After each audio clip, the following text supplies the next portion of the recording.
Let's welcome in President of Stelmark, Hillary Fordwich, joining us today to break it all down. Good morning. Good morning, John. Great to be back with you and Krisha. Awesome. So your thoughts on the third world country comments.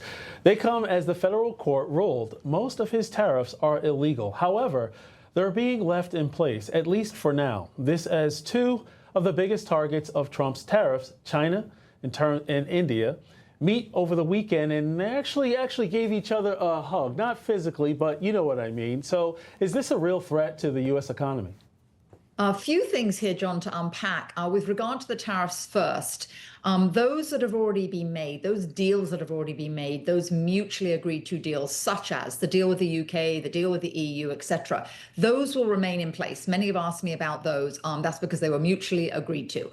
Now, with regard to the other ones that are sort of pending, they will all actually stay as they are until October 14th. And with regard to the Supreme Court ruling, regardless of what they rule and which way they go, there are many ways to circumvent these impediments. And I will say, just on the note of what Peter Navarro has said, I think it's very un-American to not want the billions. It's projected to be 400 billion in revenue to the U.S. Economy. And I think that that's very un-American to vote against it, but that's an opinion.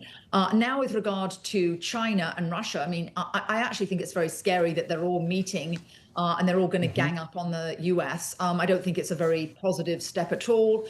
All we can hope for is that they don't want to shoot themselves in the foot. This still is the largest consumer market, and hopefully they will still value having access to the American consumer.